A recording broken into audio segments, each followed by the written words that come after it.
E aí galera, tudo certo? Eu sou o Diego, professor de Química aqui do aulastop.com e o assunto de hoje será eletrólise. Vamos falar então de eletrólise ígnea e de eletrólise em solução aquosa. A eletrólise ígnea ela ocorre na ausência de água. Se não tem água, como você vai ter mobilidade de íons? Para isso seria necessário fundir a substância. Então vejam só, é um processo o tanto quanto complexo na prática. Então imaginem uma substância iônica que possui temperaturas de fusão muito alta, né? Então todas as substâncias iônicas possuem temperaturas de fusão muito altas. Exemplo, cloreto de sódio aqui. Imaginem que eu tenha que fundir isso, então eu tenho que aquecer em temperaturas extremamente altas para que eu consiga ter Na mais líquido mais Cl menos líquido. Se eu tenho cloreto de sódio líquido, agora eu tenho mobilidade de íons.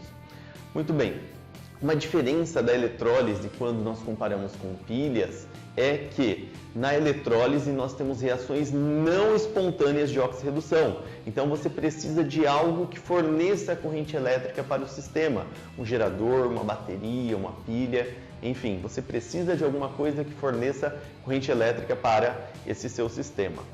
Bom, uma outra diferença, na pilha o polo positivo era o cátodo, na eletrólise o cátodo é o polo negativo e o ânodo aqui na eletrólise vai ser o polo positivo, então inverte polo positivo e negativo, quando a gente compara eletrólise com pilha. Na eletrólise o cátodo é o polo negativo e o ânodo seria o polo positivo.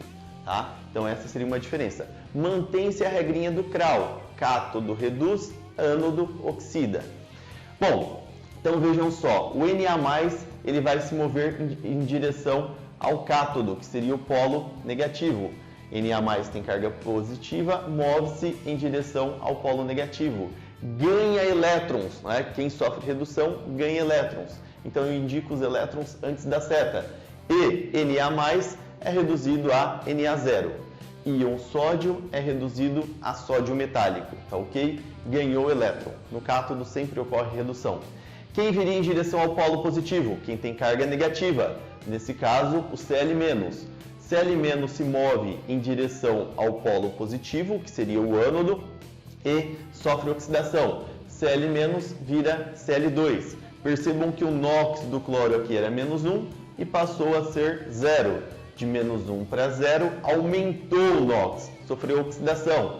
Quem sofre oxidação perde elétrons, então o cloro perdeu 2 elétrons. Vejam, no cátodo ocorre a formação de sódio metálico e no ânodo ocorre a formação de gás cloro. Se eu cortar os 2 elétrons, somo e acho a reação global que nós temos aqui nesse processo onde nós tínhamos a eletrólise ígnea do cloreto de sódio, ou seja, sem água. Esquematicamente, então você tem 2 eletrodos, aqui na eletrólise geralmente nós trabalhamos com eletrodos inertes, é muito comum o uso de eletrodo de grafite ou de platina. Tem um gerador, os elétrons vão sempre do ânodo para o cátodo, seja em pilha, seja em eletrólise, né? E o Na+ aqui sofre redução e forma Na0, sódio metálico. Percebam que ao redor do cátodo começa a formar sódio metálico.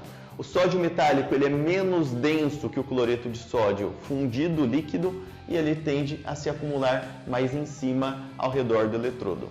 Desse outro lado, Cl- move-se em direção ao ânodo, que é o polo positivo, e ocorre a formação de Cl2, que seria o gás cloro, que tem uma característica meio esverdeada, ele é meio esverdeado, tá? É um gás meio esverdeado e tem um odor bastante irritante, certo? Então aqui um exemplo da eletrólise ígnea do cloreto de sódio. Vamos falar agora da eletrólise em solução aquosa. Então agora nós temos também a água. Vejam só, a água ela sofre ionização e forma H+, mais OH-. Se eu falar de eletrólise em solução aquosa do cloreto de sódio, eu teria que o NaCl, que é o cloreto de sódio, sofre dissociação iônica, forma Na+, mais Cl-.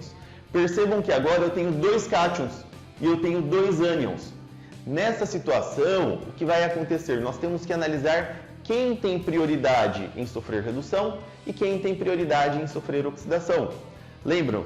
Não sei se vocês se lembram. Quem tem o maior potencial de redução é quem sofre redução. Quem tem o maior potencial de oxidação é quem sofre oxidação. Mas nem sempre você tem aquelas tabelinhas, né, de semi-reações de redução. Então o que vai acontecer?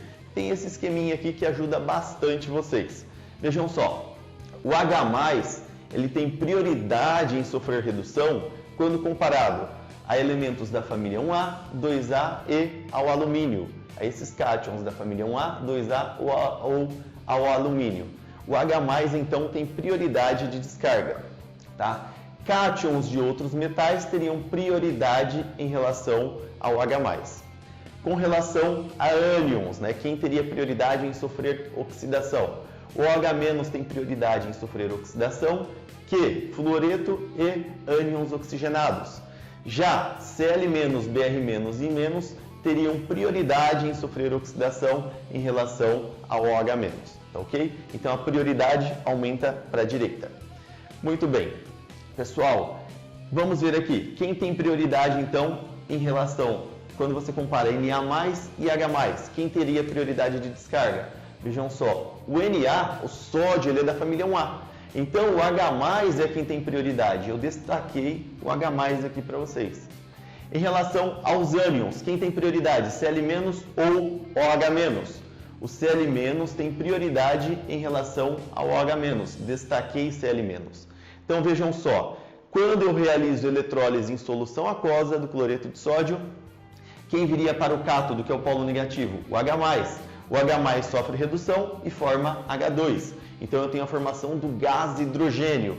Já no ânodo, quem vai sofrer oxidação?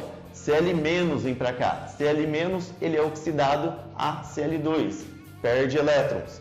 Então vejam só, na eletrólise ígnea do cloreto de sódio, formou o que? Formou sódio metálico, aqui, sódio metálico no cátodo e formou gás cloro no ânodo. Quando você realiza a eletrólise em solução aquosa, forma-se gás hidrogênio no cátodo e forma gás cloro no ânodo, tá ok? Então, nós temos essa diferença aí. Não é possível obter sódio metálico realizando-se a eletrólise em solução aquosa para o cloreto de sódio. Tá joia? Bom, mais uma outra observação aqui. Percebam, ocorre o consumo de H+, ocorre o consumo de Cl-. O que vai acontecer? Sobra Na+, sobra OH- em solução. Vejam só, sobra OH-, a concentração de OH- vai ser maior que a concentração de H+. Se a concentração de OH- vai ser maior, isso significa que com o passar do tempo, essa solução ela vai ficar básica. Então o pH vai ser maior que 7. Beleza? Então aqui nós temos a eletrólise em solução aquosa para o cloreto de sódio.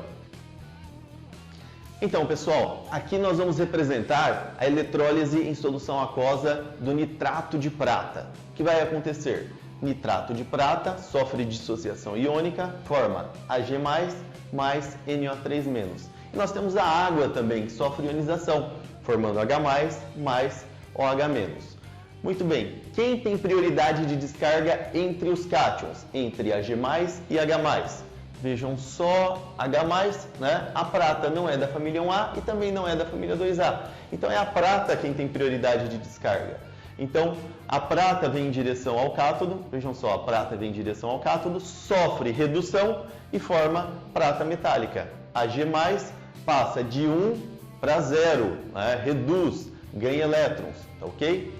E entre os ânions, quem tem prioridade? Nitrato ou a hidroxila, o OH-? Vejam só, ânions oxigenados perdem para o OH-. O OH- tem prioridade em sofrer oxidação. Então, OH-, 2 OH-, forma meio de O2 mais H2O mais 2 elétrons. Toda vez que for a hidroxila, a semi-reação vai ser essa daqui. É importante que vocês saibam. Então, 2 OH- forma meio de O2 mais H2O mais 2 elétrons. Poderíamos cortar os elétrons e achar a reação global. Mas percebam que no cátodo, então, vai ocorrer a formação de prata metálica e no ânodo vai ocorrer a formação de gás oxigênio. Esquematicamente, olhem só, o Ag+ vai vir em direção ao polo negativo, que é o cátodo, e aqui ao redor desse eletrodo forma prata metálica. Você vai ter a deposição de prata metálica sobre esse eletrodo. Já a hidroxila viria em direção ao polo positivo, que é o ânodo, e aqui vai ocorrer a formação do quê? De gás oxigênio. Então aqui nós temos o desprendimento de gás oxigênio, tá ok? Então é isso aqui que vai ocorrer na eletrólise em solução aquosa para o nitrato de prata, beleza? Então, pessoal, essa foi a aula sobre eletrólise ígnea, eletrólise em solução aquosa. Espero que vocês tenham gostado. Se inscrevam no canal, deixem um joinha e até o próximo vídeo. Um abraço, galera!